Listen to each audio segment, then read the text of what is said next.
குரு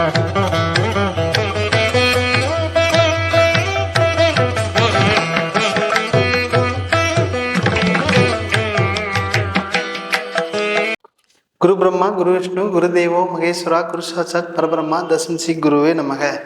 நான் உங்கள் தரணிதாசன். ரிஷப ராசிக்கு குரு பகவான் வக்ர பயிற்சி பற்றி இந்த வீடியோவில் விரிவாக பார்க்க போகிறோம். அது எப்போ வக்ரம் அடைகிறார் அப்படின்னு கேட்டிங்கன்னா, உங்களுக்கு 9/10/2024 சரியாக 11:47 குரு பகவான் வக்ரமாகிறார். வக்ர நிவர்த்தி எப்போ ஆகிறார்னு கேட்டிங்கன்னா 4/2/2025 சரியாக 2:30 வக்ர நிவர்த்தி பெறுகிறார். அப்போ இந்த காலகட்டங்களில் 118 நாட்களுக்கு இந்த காலகட்டம் நிகழ போகுது. அப்போ இந்த காலகட்டத்தில் அந்த ரிஷப ராசிக்காரர் என்னென்ன பலாபலன் பற்றி இந்த வீடியோவில் விரிவாக பார்க்க போகிறோம். அப்போ ரிஷப ராசிக்காரோட தன்மை எப்படி இருக்குன்னு கேட்டிங்கன்னா, நியாயமாக நேர்மையாக செயல்படக்கூடிய ராசியாக இருப்பாங்க.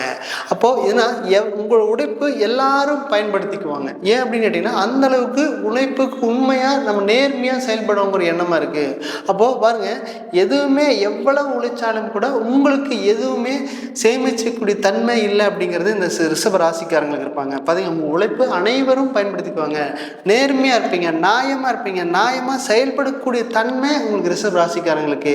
எல்லாத்தையும் அரவணைச்சு கூட்டிகிட்டு போகக்கூடிய தன்மை இருக்குது. பார்த்தீங்கன்னா, ஒரு பிரச்சனை கூட அந்த பிரச்சனையை சுமூகமாக பேஸ் பண்ணி கூட நீங்கள் பிரச்சனையை ஈஸியாக கேண்டில் பண்ணக்கூடிய தன்மை இந்த ரிஷப ராசிக்காரருக்கு இருக்குது. அப்போது உங்களுக்கு கடந்த காலகட்டங்களில் அஷ்டமாதிபதியே உங்கள் ஜாதகத்தில் உங்கள் ராசி மேலே இருக்கிறாரு. அப்போ இந்த காலகட்டத்தில் கடந்த பிரச்சனையை மட்டுமே சந்திக்கக்கூடிய ராசி அப்படின்னா உங்களுக்கு ரிஷப ராசி. ஒருத்தருக்கு அஷ்டமாதிபதி ராசி மேல் நிற்கும் போது தான் அவருக்கு சொல்லி மாளாத அளவுக்கு பிரச்சனையை கொடுத்துருப்பாரு. பாருங்க, நம்ம இந்த மாதிரி வாழ்க்கையில நடக்கவே இல்லையே, எனக்கு மட்டும்தான் இந்த மாதிரி வாழ்க்கையில் நம்ம நடக்குதா? பாருங்க, நான் யாருக்குமே எந்த துரோகமே செஞ்சது இல்லை, எனக்கு மட்டும்தான் கடவுள் இவ்வளவு ஒரு கஷ்டத்தை கொடுப்பாரா, இவ்வளவு ஒரு சோதனை கொடுப்பாரா அப்படின்னு உங்களுக்குள்ளேயே நீங்க நிறைய கேள்வி கேட்டு இருந்திருப்பீங்க. பாருங்க, எவ்வளவு தெளிவாடு வழிபாடு தெய்வ வழிபாடு பண்ணாலும் கூட அவ்வளவு சிரமப்பட்டுக்கூடிய காலகட்டமா கடந்த காலகட்டத்தில் நினைச்சிருப்பீங்க. தொழில் மூலியமா சரி, வேலை மாற்றம் சரி, இடம் மாற்றம் சரி, எதுவுமே உங்களுக்கு திருப்தி இருந்திருக்காது. அந்த தொழில் ஏன்டா செய்யணும் ஒரு வருத்தத்தோடய செஞ்சிருப்பீங்க. தொழில் நல்லாவும் நடத்த முடியாமல் சரியாக நடத்தவும் முடியாமல் அந்த அளவுக்கு சிரமப்பட்டு தான் நீங்கள் நடத்தி கொண்டிருப்பீங்க. தொழிலுக்காக அதிகமாக கடன், வட்டிக்கு மேலே வட்டி, தகுதிக்கு மீறின கடன் வாங்க வேண்டிய சூழ்நிலையும் கூட கடந்த காலகட்டத்தில் அனுபவிச்சிருப்பீங்க.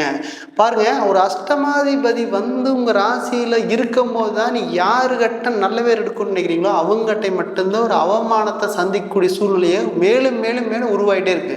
நம்ம இந்த வாழ்க்கையை வாழலாமா வேண்டாமான்னு கூட அந்த கட்டத்துக்கு போயிருப்பீங்க கடந்த காலகட்டங்களில். பாருங்க, இது எல்லாமே அந்த குரு பகவான் வக்ர பயிற்சி ஆகும்போது 118 நாட்களில் உங்கள் ராசியிலேயே வக்ரம் ஆகும்போது தான் அந்த சுபபலன் அப்படிங்கிற வாரி வழங்கக்கூடிய காலகட்டமாக இருக்க போகுது. பாருங்க, இது வரைக்கும் யாரெல்லாம் உங்களை வேண்டான்னு தூக்கி எறிஞ்சாங்களோ, யாருக்கிட்டையும் நல்ல பேர் எடுக்க முடியல, இந்த காலகட்டத்தில் அவங்களே கூப்பிட்டு வச்சு நீ நல்ல பேர் எடுக்கிறக்கான நல்ல சந்தர்ப்ப சூழ்நிலை அந்த மாதிரி அமையும். அவங்களே கூப்பிட்டு வச்சு பாராட்டக்கூடிய தன்மையாக இருக்க போகுது.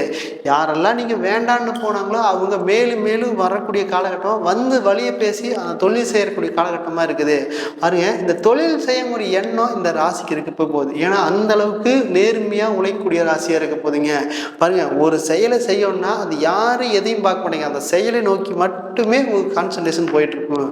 அந்த மாதிரி இருக்கக்கூடிய ராசி தான். இருந்தாலும் கூட அந்த குரு பகவான் வக்ரமாகும் போது நீ நினைச்ச மாதிரி லைஃப் அமைக்கான காலகட்டமாக இருக்குது.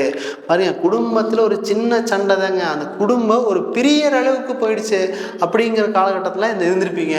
பாருங்க, அந்த மாதிரி ஒரு சின்ன பிரச்சனை அது எப்படி பேஸ் பண்ணுறதுனே தெரியாமல் ரொம்ப திணறதுக்கான சந்தர்ப்பம்லாம் இருக்குது. ஏன்னா அதுங்கூட உதவிக்கு போகிறதா வேண்டாமா, நம்மளே பேஸ் பண்ணிக்கலாமா அப்படிங்கிற ஒரு எண்ணத்திலையும் கூட வாழ்ந்துட்டு இருப்பீங்க. அப்போ இந்த காலகட்டத்தில் இந்த குரு பகவான் அந்த வக்ர பயிற்சி ஆகிற காலகட்டத்தில் பேசுனீங்கன்னா, அந்த 118 நாட்கள் பேசுனீங்கன்னா நீங்க என்ன மாதிரி வாழணுமோ அந்த மாதிரி சேர்ந்து வாழக்கூடிய பிரசம நாட்குள்ள கருத்து வேறுபாடு இருந்தாலும் சரி, 100% லவ்வர்ஸ்குள்ள கருத்து வேறுபாடு இருந்தாலும் சரி, இந்த காலகட்டத்தில் பேசுனீங்கன்னா சுகமாக முடியிருக்கான காலகட்டமாக இருக்க போது. அதை நல்லபடியாக பயன்படுத்திக்கங்க.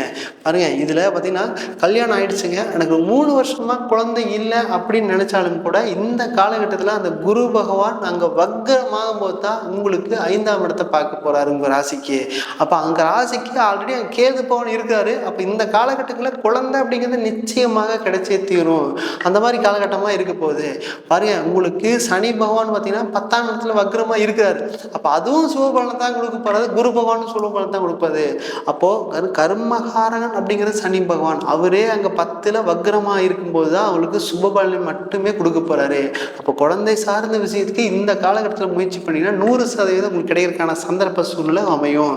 அது மட்டும் இல்லாமல் உங்களுக்கு தாயோட உடல்நிலையை கொஞ்சம் கவனம் செஞ்சுட்டீங்கன்னா மிக சிறப்பாக இருக்கும். பாருங்க, உங்களுக்கு குரு பகவான் அந்த 6ஆம் இடத்த அதிபதி அப்படிங்கிறது அந்த இடத்த பார்க்கல. அந்த குரு பகவான் அந்த 6ஆம் இடத்தை பார்க்கறதுனால கண்ணுக்கு தெரியாத கடன் அப்படிங்கிறது பெருசாகக்கூடிய காலகட்டமாக இருக்க போது அதில் வந்து கடன் கம்பல்சரி நீங்கள் கம்மியாக வாங்குறது சிறப்பு. புதுசாக இந்த காலகட்டத்தில் எதுவும் பண்ண வேண்டாம். அது மட்டும் இல்லாமல் உங்களுக்கு 5ஆம் இடத்துல பூர்வீக சம்பந்தமான இடத்துல ஏதாவது இன்வெஸ்ட் பண்ணணும்னா அது உந்த காலகட்டமாக இருக்குது. அதில் ஏதாவது இன்வெஸ்ட் பண்ணிங்கன்னா பெருசாக பண்ண வேண்டாம், சிறுசாக மட்டும் பண்ணிக்கங்க. அப்புறம் தாயாரோட உடல்நிலையை நீங்கள் கொஞ்சம் கவனமாக எடுத்துக்கிறது நல்லது. நீங்கள் பாருங்க, இரவு நேரத்தில் வண்டி வாகனத்தை தவிர்த்துட்டா நல்லா மிக மிக சிறப்பாக இருக்கும். பாருங்க, நிம்மதியான சூழ்நிலை இல்லைனாலும் கூட வண்டி எடுத்துட்டு லாங் டிராவல் போகலாமா அப்படிங்கிற ஒரு எண்ணம் கூட கொடுக்கும். அப்போ அந்த எண்ணத்துலையும் கூட நீங்கள் நைட்டில் இரவு டிராவலிங் போகிறது மிக மிக தவிர்த்துக்கிறது நல்ல சிறந்த யோகமாக இருக்குது.